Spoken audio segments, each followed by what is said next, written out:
당신의 여자친구가 PC게임에 빠져 있다면 어떻게 하시겠습니까? 게임 속 세상이 당신의 연애를 위협한다면 과연 어떻게 대처해야 할까요? 오늘은 사연자는 남성분이신데 여자친구가 게임 속 남자와 얽힌 충격적인 사연 이야기를 들려드립니다. 처음 그들은 대학 동기한테 소개를 받아 만나게 되었지만 서로 PC게임을 좋아해서 주로 데이트를 PC방에서 시간을 보내고 데이트하면서 주말과 공휴일에 방을 잡을 때도 최신 사양의 PC가 2대가 있는 방으로 미리 예약을 하고 같이 게임을 하면서 사랑에 빠졌습니다.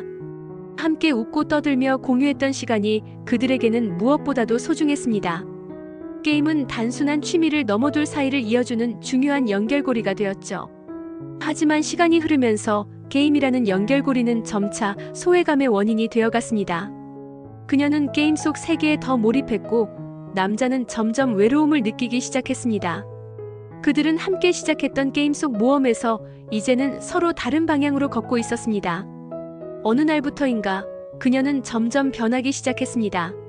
남자친구의 연락에는 무심해지고 그녀의 관심은 온통 게임 속 세상에 집중되었습니다. 그리고 헤드셋도 마이크가 달린 제품과 웹캠을 2개 합쳐 70만 원 주고 구매를 하고 게임을 하면서 웹캠을 틀어놓고 하더라고요. 누군가 제 여자친구를 보면서 게임을 하는 것 같은 느낌이었습니다. 그녀는 새로운 게임 클랜에 가입하면서 특이한 남성과의 교감이 두드러졌습니다. 그 남자는 게임에서 고수로 알려져 있었고 그녀는 그에게 많은 도움을 받았습니다. 그리고 점점 옷이 저랑 만날 때 입지 않았던 가슴이 파인 옷이라든지 시스루 복장도 저와 만나면서 처음 볼 정도로 신경을 쓰고 게임을 하면서 웹캠을 보면서 웃고 그리고 가끔 앉았다가 일어나서 웹캠에 얼굴을 갖다 댄다든지 각도를 낮춰 다리가 보이게 한다든지 점점 변해갔습니다.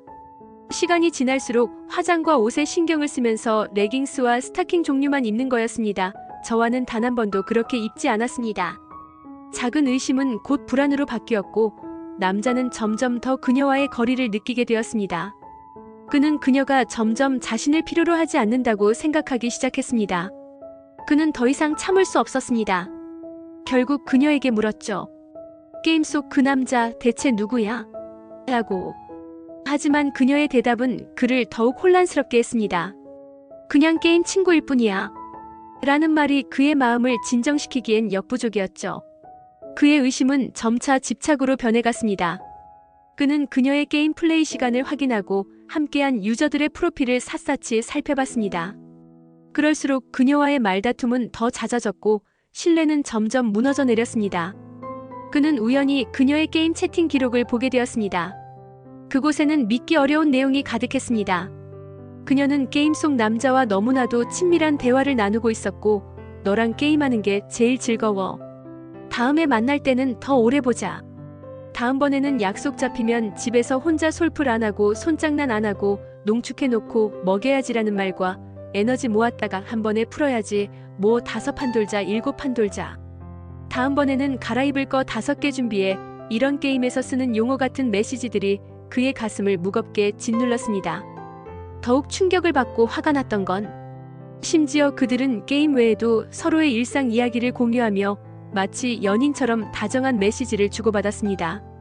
화장실에서 보내는 사진, 속옷만 입고 있는 모습을 보내거나 더 심한 것들. 정말 상상 이상이었습니다. 더 이상 참을 수 없었습니다. 사랑했던 사람에게 느끼는 배신감에 몸과 마음을 모두 마비시키는 현상까지 왔습니다. 그는 깊은 절망 속에 갇히고 말았습니다. 정말 사연자는 여자친구를 너무 사랑하기에 마지막으로 한 번 더 붙잡고 싶었던 것 같습니다. 그래서 그녀에게 마지막으로 물었습니다. 우리를 위해 게임을 그만둘 수 있어? 라고. 그녀는 잠시 침묵하다가 결국 이렇게 답했습니다. 오빠 미안해. 하지만 난 그렇게 할 수 없어. 나는 지금 너무 좋아. 그리고 나를 너무 아껴주고 품어주고 이런 적 처음이야. 라고 여자친구가 이야기를 합니다. 그리고 그 사람과 함께 있으면서 이벤트를 해주면 나는 너무 찌릿하고 정말 너무 좋아. 휴.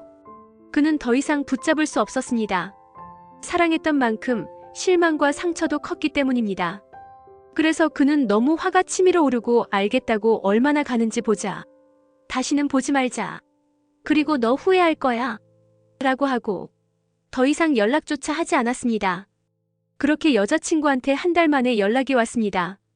잠깐 만날 수 있냐고, 그래서 더 이상 보기 싫다고 왜 연락했냐고 했더니 여자친구가 아이를 갖게 되었는데 어떻게 하냐고 그러는데 자기 너무 무섭다고. 그 게임 속에서 만났던 남자는 게임 아이디를 변경하고 스마트폰 번호를 바꾸고 잠수를 탔다고 합니다.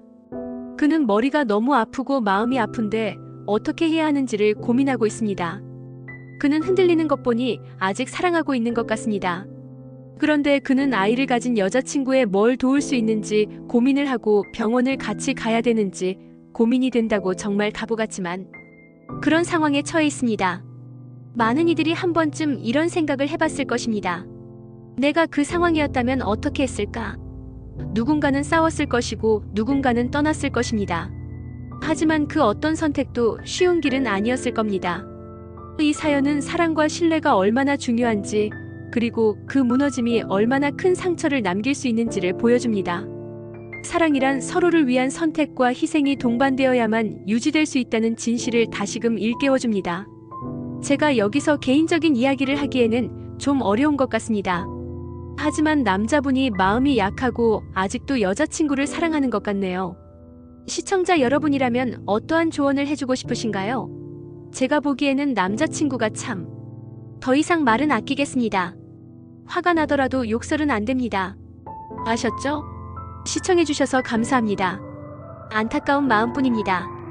그리고 사연이 있으면 보내주세요.